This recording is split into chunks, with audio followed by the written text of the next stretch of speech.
Callaway Golf is a major golf supplier. We are #1 in woods, irons, and putters. And the putter brand is our Odyssey brand. Odyssey is the #1 putter brand in retail. It's also the #1 putter brand across all worldwide tours. And we pride ourselves on building putters that are more advanced technology with inserts and multi-materials. Our ball was actually a 2-ball that we chopped off the front ball from. Our Japanese tour department really liked it, and so we ended up releasing it in Japan.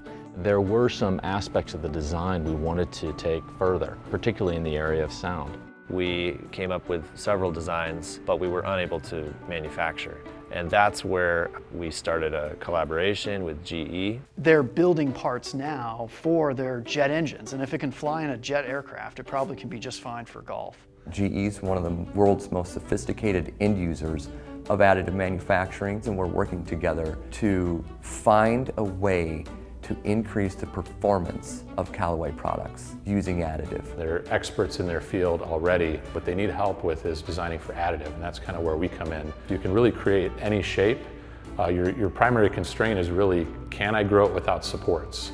And supports are really your limiting design for additive manufacturing.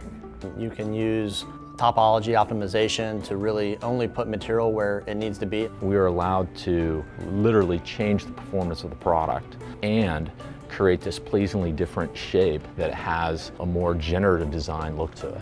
It's an incredible opportunity that this opens up. Very exciting in terms of different structures you can make that are not manufacturable now. It opens up a whole new world of stuff. What GE really gets out of this collaboration is insight into other industries. We can take that learning and we can make our machines better. We really want our equipment to enable our customers to meet the needs of their industry. We helped them to understand what we do, and it was a great exchange of ideas and knowledge.